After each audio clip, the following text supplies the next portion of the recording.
ईश्वर विष्णु ध्रुव के दुर्भाग्यपूर्ण परिणामों से उसे कैसे बचाते हैं। मेरी विध्वंसक, विनाशक, भयानक और मारक शक्तियां ध्रुव के जीवन में भूचाल ला देंगी। भूचाल। तनिक लज्जा करो शनिदेव, हमारे हाथों इतनी बार प्रताड़ित होने के बाद भी आपकी सद्बुद्धि जागृत नहीं हुई। क्या आपको अपना अपमान कराने में ही आनंद आता है? यदि सात्विक ग्रहों द्वारा आप अपना अपमान कराने के इच्छुक नहीं हैं, तो ध्रुव के जीवन पर से अपनी काली छाया हटा लें। मूढ़ बुद्धि, तेरा सर्वनाश अब निकट है। तू विध्वंसक शक्तियों के अधिष्ठाता शनिदेव को चुनौती देने का दुस्साहस कर रहा है। तू ज्ञात नहीं कि किस मूर्ख ने तो जैसे अज्ञानी और निर्बल ग्रह को ग्रहों का युवराज बना दिया। अरे तू तो भाग्य विधाता शनिदेव का सेवक बनने के भी योग्य नहीं है।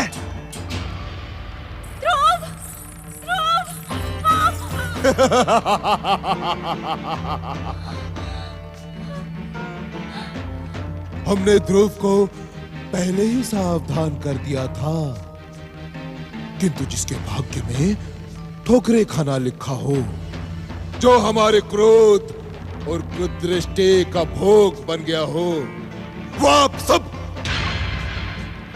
और भगवान विष्णु की सहायता पाकर भी कदापि सफल नहीं हो सकता। मूढ़ बुद्धि शनि, जिन्होंने अपनी इच्छा मात्र से इस संसार की रचना की हो, जो इस संसार के कण कण में निवास करते हो, तू अपनी मूढ़ता में उन्हें चुनौती देने का दुस्साहस कर रहा है। क्यों अपने सर्वनाश को आमंत्रित कर रहा है? सावधान, भगवान विष्णु का क्रोध तुम्हारे सर्वनाश का कारण न बन जाए। मुझे आश्चर्य है आप सबकी बुद्धि पर। आसुरी और विध्वंसक शक्तियों के प्रतिनिधि मधु कैटभ के सम्मुख आपने अपने भगवान विष्णु का क्रोध और पराक्रम नहीं देखा? कैसा छल करके उसने उन दोनों दैत्य वीरों का वध किया। आपने सत्य कहा शनिदेव, छल विष्णु के तत्व का दूसरा नाम है। उस छलिया विष्णु ने मोहिनी अवतार धारण करके छल से अमृतपान देवताओं को करवा दिया। परमवीर मधु कैटभ के सन्मुख जब उसका पराक्रम और चक्र सुदर्शन पराजित हो गया, तब उसने मातृशक्ति की सहायता से मधु कैटभ को भ्रमित करवा दिया। यदि आप सब में तनिक भी नैतिकता हो तो विष्णु भक्ति का त्याग कर दो। विध्वंसक शक्तियों के अधिष्ठाता शनिदेव अपनी शरण में आने वाले को कभी निराश नहीं करते। दुष्ट बुद्धि स्वार्थी राहु, तनिक भगवान विष्णु की कृपा का ध्यान कर। अमृत पान की चोरी का दंड देते समय भक्त वत्सल भगवान ने तुम्हें जीवित रखा। मुझे जीवित तुम्हारे भक्त वत्सल भगवान की कृपा ने नहीं, अपितु अमृतपान ने रखा है। यदि मैंने अमृतपान न कर लिया होता तो तुम्हारा छलिया विष्णु मेरा सर्वनाश करने में एक क्षण का भी विलंब नहीं करता।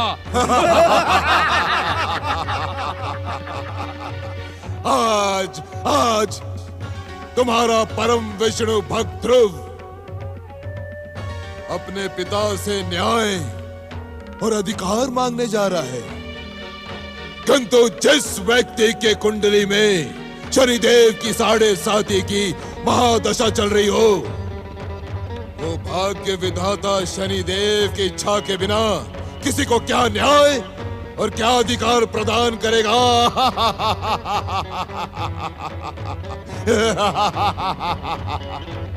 ध्रुव अपनी उस विमाता को चुनौती देने जा रहा है जो हमारी भाग्य विधाता शनिदेव की परम आराधिका है। जो हमारे नाम से थर थर कांपती है। ध्रुव अपने अभियान में कदापि सफल नहीं होगा, कदापि नहीं। गृहपति सूर्यदेव, शनि की दुष्टता ने आज हमें ही नहीं अपितु हमारे आराध्य जगदीश्वर भगवान विष्णु की गरिमा और पराक्रम को चुनौती दी है। गृहपति सूर्यदेव, आप शीघ्र निर्णय करें। हम शनि को उसकी दुष्टता के लिए क्षमा नहीं करेंगे। गृहपति सूर्यदेव, आप अपना भयानक और दाहक रूप प्रकट करके शनि देव की चुनौती का उत्तर दें और उसे इस योग्य ही न रहने दें कि वो परम भागवत भक्त ध्रुव को हानि पहुंचा सके। आप सत्य कह रहे हैं चंद्रदेव। अब हमारा धैर्य समाप्त हो गया है। विधि के विधान के अनुसार हम अपने पुत्र को समाप्त तो नहीं कर सकते, परंतु आज हम उसे इस योग्य भी नहीं रहने देंगे कि वो जगदीश्वर भगवान विष्णु की परम सत्ता को चुनौती देने का दुस्साहस कर सके। भास्कर रूपी सूर्य की दाहक शक्ति प्रकट। नारायण नारायण। देवगुरु, सूर्यदेव से कहें कि वे शनिदेव को दंडित ना करें। ये आप क्या कह रहे हैं देवर्षि? शनि को उसकी दुष्टता का दंड देना क्या अनुचित है? नारायण नारायण। दुष्टों को उनकी दुष्टता का दंड मिलना भला अनुचित कैसे हो सकता है?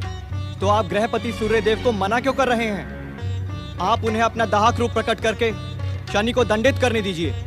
नारायण नारायण। ग्रहों के युवराज बुध क्रोध किसी दूसरे का नहीं, स्वयं के ही विवेक का सर्वनाश कर देता है। देवर्षि, शनि देव की दुष्टता को देखकर हम उन्हें दंडित किए बिना नहीं रह सकते। नारायण नारायण। चंद्रदेव, योग और वैराग्य के मूर्तिमान आदर्श यज्ञेश्वर भगवान शिव से तनिक धैर्य भी प्राप्त कर लेते। तुम क्या कहने के इच्छुक हो नारद? और क्यों शनिदेव की दुष्टता को क्षमा दिलवाने का प्रयास कर रहे हो? नारायण नारायण। मैं किसी की दुष्टता को क्षमा दिलवाने का प्रयास नहीं कर रहा हूं देवगुरु। तो आप हमें दंड देने के लिए मना क्यों कर रहे हैं?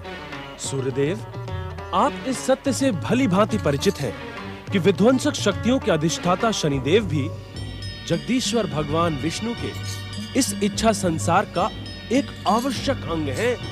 नारायण नारायण। अर्थात ये बात जगदीश्वर त्रिलोकीनाथ भगवान विष्णु ने स्वयं मुझसे कही है कि शनिदेव जो भी कार्य करते हैं वो उन्हीं की इच्छा का परिणाम है। नारायण नारायण। हम इस सत्य से अनभिज्ञ नहीं है नारद कि संसार का एक कण भी बिना जगदीश्वर भगवान विष्णु की इच्छा के यहां से वहां नहीं होता। तब तो विध्वंसक शक्तियों के अधिष्ठाता शनिदेव की इच्छाओं को संचालित करने वाले भगवान विष्णु पर विश्वास करे। शनि की दुष्टता असहनीय है देवर्षि।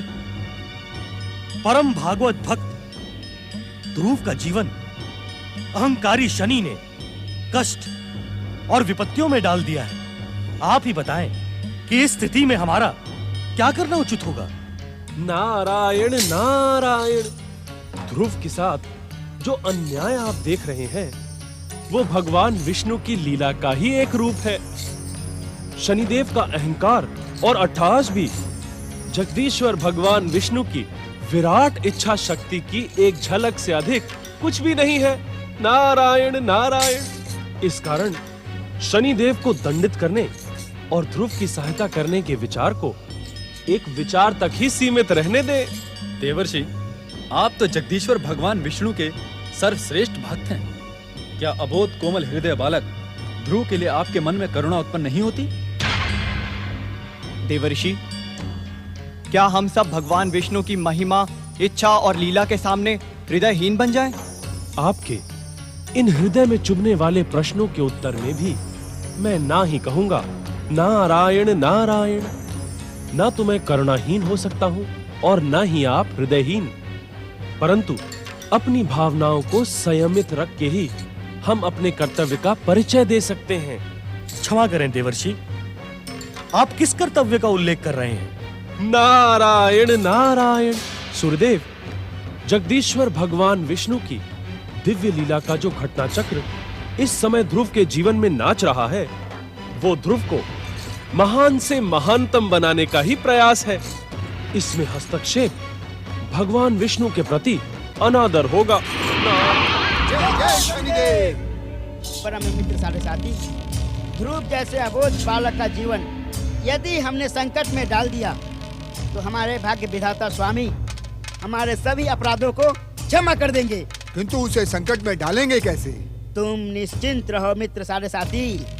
भैया और साढ़े साथी, यदि किसी पराक्रमी पुरुष के जीवन में प्रवेश करते हैं तो उसका जीवन भी भयानक संकटों में उलझा देते हैं। देखो वो आ रहा है, चलो। बोलो शनि देवाय नमः। बोलो शनि देवाय नमः। चकित न हो बालक। बालक बोलो शनि देवाय नमः। शनि देवाय नमः। देवाय नमः। शनि देवाय नमः। शनि देवाय नमः। सुनीति पुत्र ध्रुव, हम तुम्हारे लिए शनिदेव का संदेश लेकर आए हैं। शनि देव का संदेश सुनो। तुम जहाँ जा रहे हो वह मार्ग तुम्हारे लिए कष्टदायक सिद्ध होगा। भयानक कष्टदायक। क्षमा करें साधु महाराज, आपको मेरे कार्य सिद्ध होने की इतनी अधिक चिंता क्यों है? क्योंकि तुम एक कोमल हृदय बालक हो। भाग्य विधाता शनिदेव के आदेश पर हम तुम्हारा मार्गदर्शन करने यहाँ उपस्थित हुए हैं। कृपा निधान, शनि देव महान है, परम दयालु हैं। तुम्हारा दुख उनसे देखा नहीं जाता। मेरी माता कहती है कि शनिदेव मुझे भ्रमित करने के इच्छुक हैं। क्षमा करें, मैं उनकी भक्ति कदापि नहीं करूँगा। ध्रुव, तुम अपनी मूर्खता, अज्ञान और दुष्टता के कारण विध्वंसक शक्तियों के अधिष्ठाता शनिदेव को रुष्ट व क्रोधित करने का दुस्साहस न करो। मैं किसी को रुष्ट और क्रोधित करने का दुस्साहस नहीं कर रहा हूँ। शनिदेव स्वयं ही मेरे जीवन में हस्तक्षेप कर रहे हैं। ध्रुव, तुम शनिदेव पर लांछन लगाकर अपने जीवन का सर्वनाश कर लोगे। साधु महाराज, जिसके मन में जगदीश्वर भगवान विष्णु की भक्ति निवास करती हो, उसका शनिदेव तो क्या स्वयं काल भी सर्वनाश नहीं कर सकता। आप दोनों मेरे मार्ग से हट जाइए।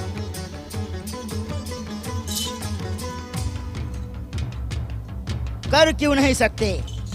हम अपनी शक्ति से इस दुष्ट बालक को नष्ट कर देंगे। यदि हमने इस बालक का सर्वनाश कर दिया तो स्वामी हम पर अत्यंत प्रसन्न होंगे। जय जय शनिदेव। जय जय शनिदेव।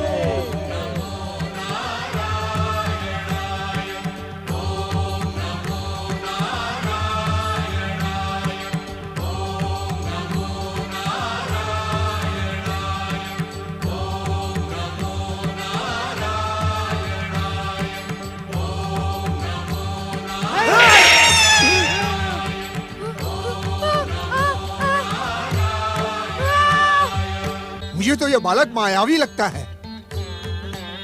मुझे तो विष्णु की भक्ति करने वाले सभी मायावी लगते हैं।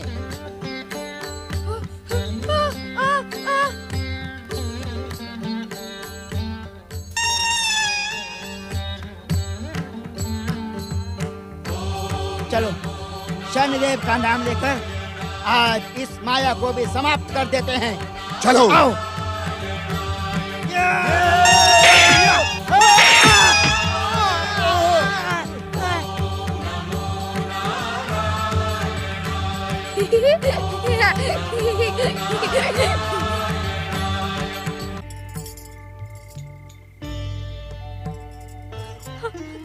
विद्या रानी, भगवान श्री विष्णु ध्रुव के सहायक हैं। वे उसका कुछ भी अनिष्ट नहीं होने देंगे। वो कहीं भटक गया होगा, किंतु वो अवश्य हमारे पास लौट कर आएगा। अवश्य आएगा बिटिया, अवश्य आएगा। सुखिया माई, भगवान विष्णु हमारी कठोर परीक्षा ले रहे हैं। उधर शनिदेव हमारे पुत्र ध्रुव का जीवन संकट में डालने का कोई अवसर नहीं छोड़ेंगे।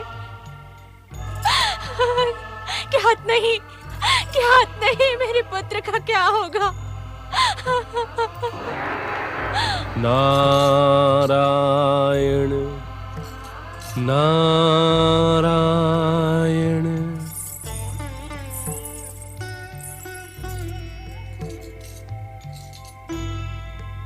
महारानी सुनीति, ऐसे कठिन अवसरों पर प्राय भक्तों की भगवान पर से आस्था डिग जाती है। न उन्हें स्वयं पर विश्वास रहता है और न ही अपने आराध्य पर। मैं क्या करूं देवर्षि, मैं क्या करूं? मेरा पुत्र ध्रुव कहीं चला गया है। महारानी सुनीति, जब वर्षों से आप भयानक से भयानक कठिन परीक्षाएं देती आ रही हैं, तो इस समय भी अधीर क्यों हो रही हैं? प्रभु पर विश्वास रखें। आपके ध्रुव का कोई कुछ अनिष्ट नहीं कर पाएगा। आप तो नारायण भगवान के परम भक्त हैं नारद मुनि। आप ही बताएं, यदि भगवान नारायण हम पर प्रसन्न होते तो क्या हमारे लाडले ध्रुव को हमसे बिछड़ने देते? बिटिया रानी को इस प्रकार असहाय और दुखी रखते? नारायण नारायण। देवर्षि, हमें भली भांति ज्ञात है कि प्रभु हमारी परीक्षा ले रहे हैं। आप भी यही कहने वाले थे ना? आज तक मैंने अपने पुत्र को यही कहकर समझाया है, परंतु सच कहूं, अब तो अपनी ही बात पर से मेरा विश्वास उठने लगा है।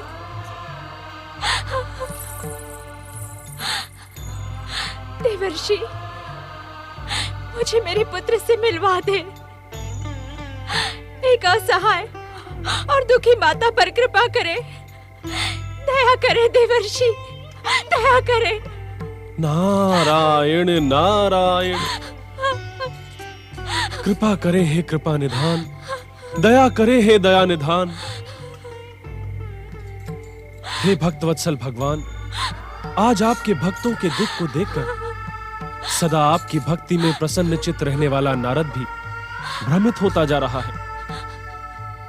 हे दया निधान, दया करें, दया करें।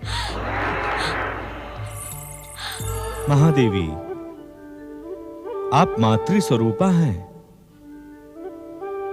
मां के हृदय में ममता का ही वास होता है।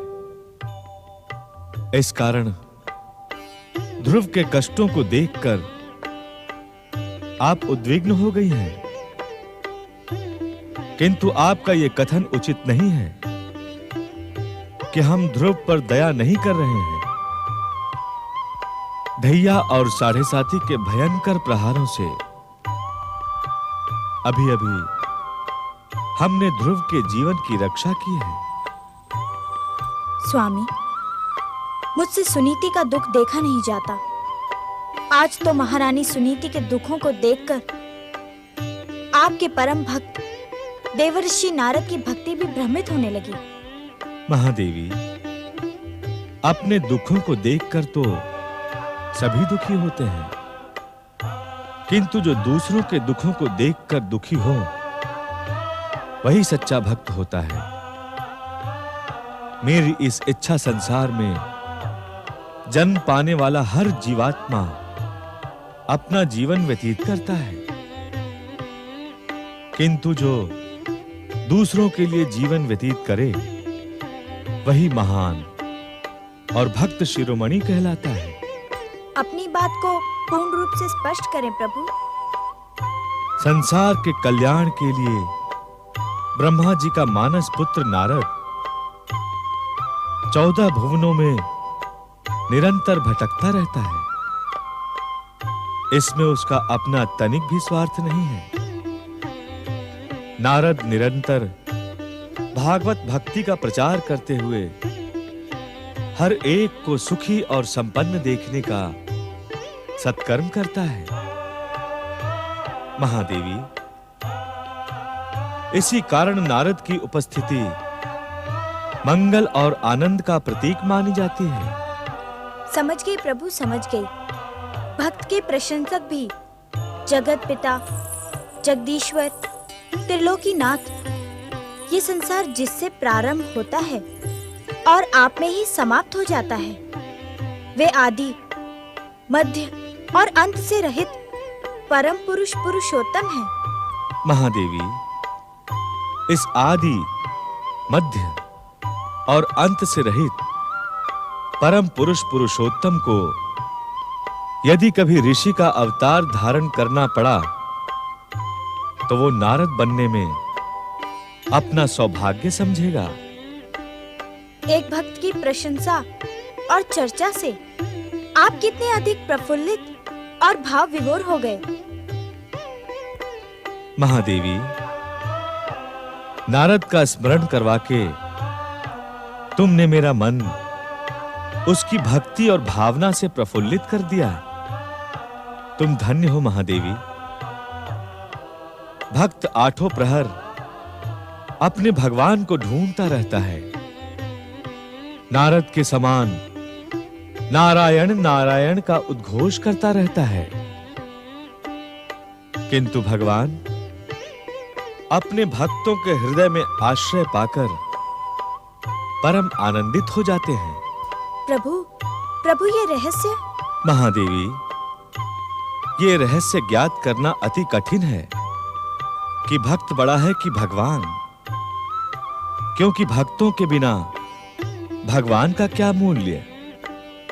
भक्त भगवान का स्मरण करके निर्भय होता है, परम शांति प्राप्त करता है और भगवान भक्त को पाकर परम आनंदित हो जाते हैं। प्रभु, अब बंद करें ये नारद भक्ति प्रशंसा पुराण और मुझे बताएं कि आप सुनीति के दुखों का अंत कब करेंगे।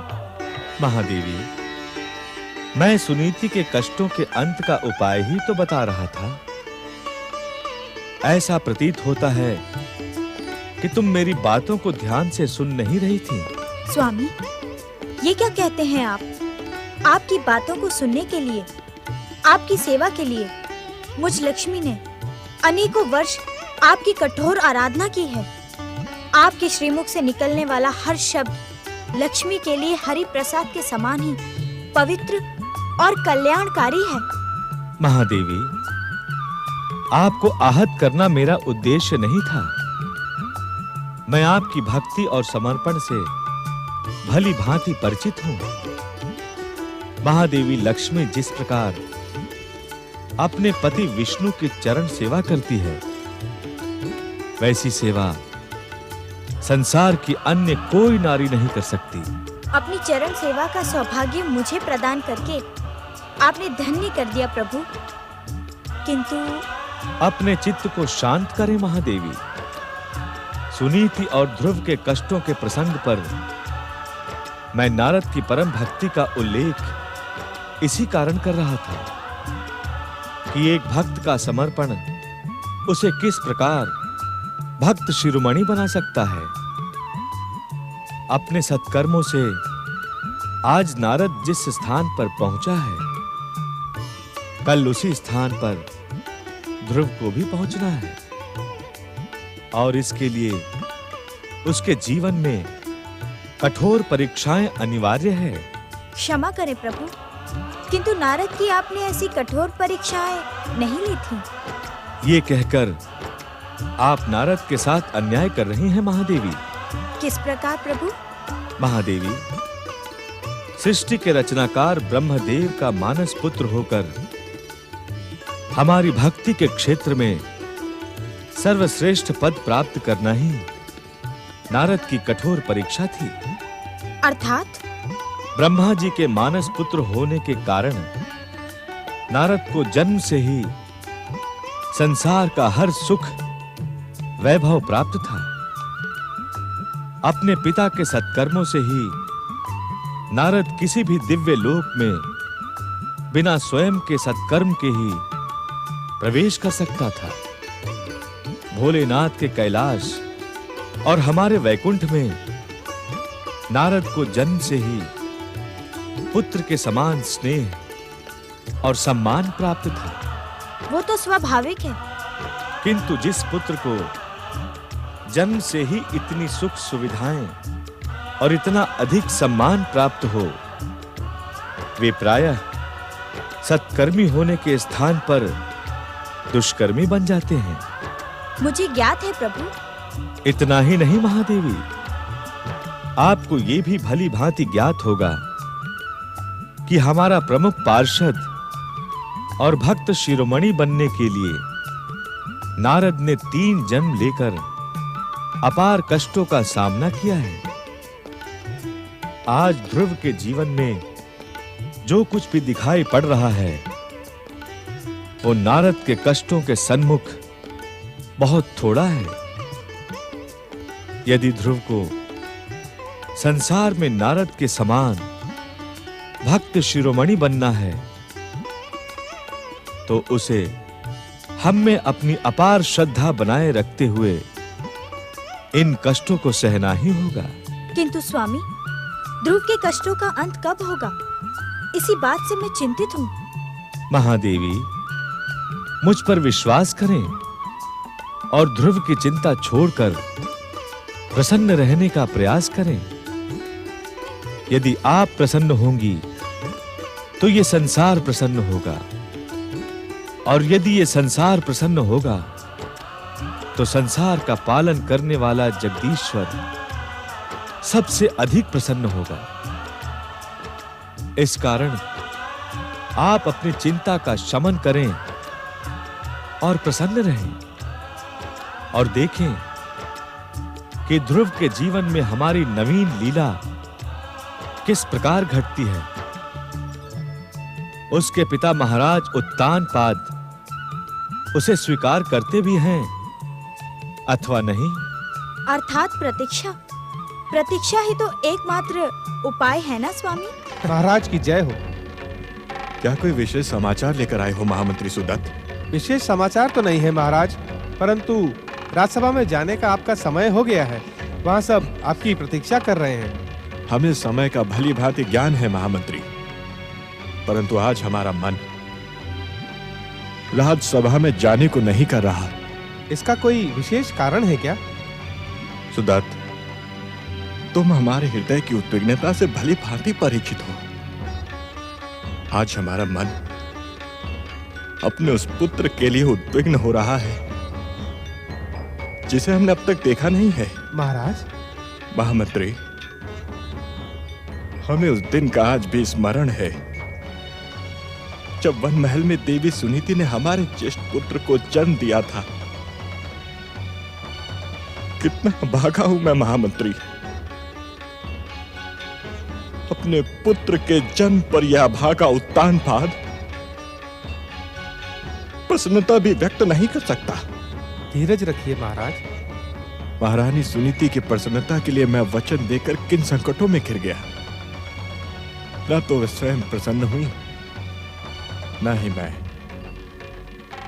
प्रजा की उत्तेजना के कारण सुनीति का धैर्य टूट गया। इसी कारण तो कहते हैं धैर्य जीवन की बहुमूल्य उपलब्धि है। क्षमा करें महाराज, हम इसे ऐसे भी मान सकते हैं कि यह सब कुछ इसी प्रकार घटना था। ऐसा मानते मानते ही तो कितना अधिक समय व्यर्थ हो गया। परंतु आज अपने उस पुत्र का स्मरण करके मेरा मन उद्विग्न और व्यथित हो रहा है। ज्ञात है क्यों? क्यों महाराज? क्योंकि आज उसका जन्मदिन है। क्या आपको ध्रुव की जन्मतिथि का भी स्मरण है? सुदत्त, जिसे आज तक देखा नहीं,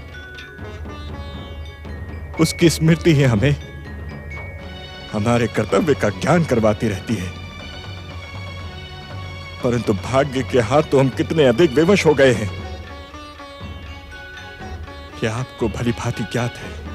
भगवान विष्णु की कृपा पर विश्वास रखें महाराज, वो अवश्य ही हमें इन संकटों से मुक्ति प्रदान करेंगे। जगदीश्वर के अतिरिक्त इस संसार में उत्तानपाद का अन्य कोई आश्रय नहीं है। महाराज, जगदीश्वर भगवान विष्णु की आराधना करने वाला कर्म से विमुख नहीं हो सकता, क्योंकि कर्मशील रहना ही जगदीश्वर का अपने भक्तों को संदेश है। प्रजाजन आपके दर्शनों के लिए व्यग्र हैं। आप राज्यसभा में पधारे महाराज। महामंत्री, हम कुछ समय के पश्चात राज्यसभा में उपस्थित हो जाएंगे।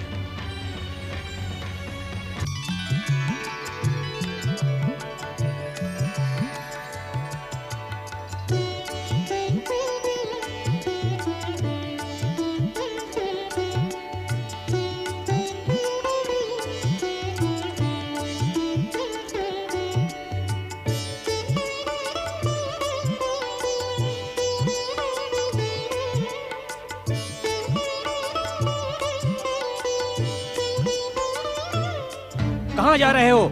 ज्ञात नहीं, ये महाराज उत्तानपाद के राज्यसभा का मुख्य द्वार है। मुझे अपने पिताश्री से मिलना है। क्या नाम है तेरे पिता का? नाम क्या पूछता है इसके पिता का? महाराज के राज्यसभा में क्या काम? व्यर्थ में समय नष्ट ना कर, जा। इस प्रकार आप मेरा अपमान न करें। मेरे पिता आपके स्वामी हैं। हमारे स्वामी? ज्ञात है हमारे स्वामी कौन है? भली भांति ज्ञात है। तुम दोनों महाराज उत्तानपाद के सेवक हो और वही मेरे पिता हैं। क्या महाराज उत्तानपाद तेरे पिता हैं? बावला तो नहीं हो गया है? तनिक अपनी दशा तो देख। क्या महाराज का पुत्र तेरी भांति साधारण सा हो सकता है? वस्त्रों से किसी के संबंधों का अनुमान लगाना अनुचित है। बातें तो तू ज्ञानियों के समान करता है, किंतु हम तुझे राज्यसभा में प्रवेश करने की अनुमति नहीं दे सकते। जा, लौट जा यहाँ से। मुझे विश्वास नहीं होता कि आप दोनों मनुकुल के गौरव महाराज उत्तानपाद के सेवक हो। क्या कहने का इच्छुक है तू? भाषा का इतना निम्र प्रयोग महाराज उत्तानपाद के सेवक कर ही नहीं सकते। आप मुझे पहचानते नहीं, किंतु मेरी माता सुनीति से भली भांति परिचित हो। महारानी सुनीति? क्या आप महारानी सुनीति के पुत्र हैं? हाँ, मैं उन्हीं का पुत्र हूँ। राजकुमार, इस कंपिला के वास्तविक युवराज तो तुम ही हो, किंतु इस समय कंपिला और स्वयं महाराज पर पटरानी सुरुचि का शासन है। इसी कारण आपको अपने पिता से मिलने की आज्ञा नहीं मिलेगी। अर्थात महाराज से मिलने की आज्ञा मेरी विमाता सुरुचि देती है। पटरानी सुरुचि की आज्ञा मानने को हम सब विवश हैं, राजकुमार, क्योंकि महाराज स्वयं उनका आदेश पालने को विवश हैं। अतः मैं आपसे निवेदन करता हूँ कि आप लौट जाएं। हाँ राजकुमार, पटरानी का स्वभाव उग्र और क्रूर है, कहीं वे आपका भी अपमान ना कर दे। आप लौट जाएं राजकुमार। पिताश्री से मिले बिना मैं ऐसे नहीं लौटूंगा।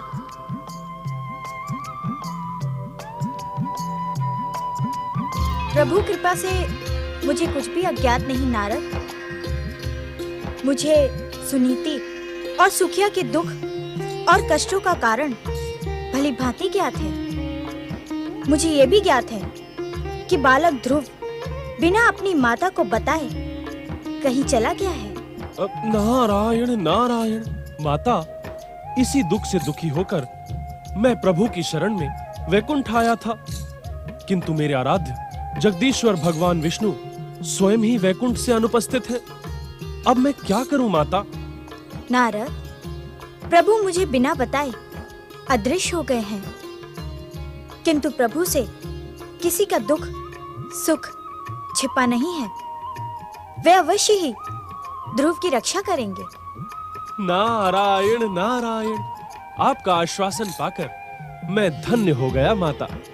अब मुझे पूर्ण विश्वास है कि प्रभु सुनीति, सुखिया और ध्रुव की सहायता अवश्य करेंगे, क्योंकि आपका कथन प्रभु की प्रेरणा का परिणाम ही है। महाराज के विलंब का कोई ना कोई कारण तो अवश्य होगा। महाराज के आगमन से हम समय का अनुमान लगा लेते थे, किंतु आज ज्ञात नहीं महाराज को क्या हो गया। आश्चर्य क्यों करते हो महामंत्री? अब तो कंपिला में हर ना घटने वाली ही घटना घटती है। पटरानी जी की जय हो, पटरानी जी की जय हो, पटरानी जी की जय हो, पटरानी जी की जय हो।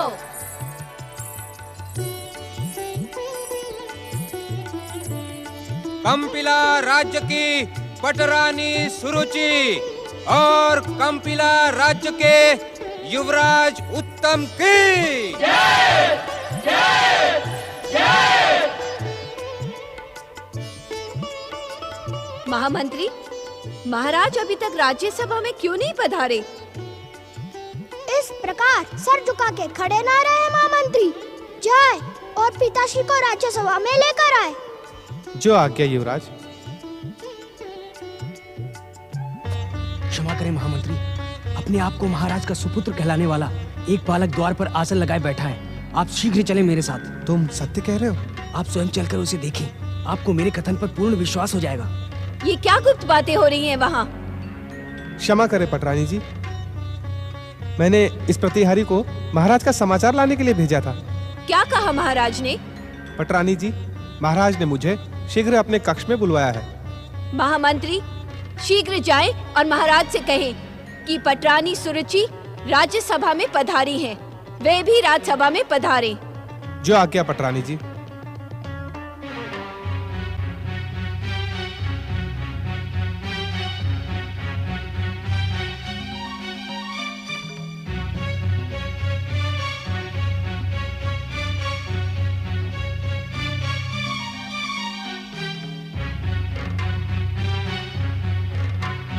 क्या आप ही हैं युवराज ध्रुव?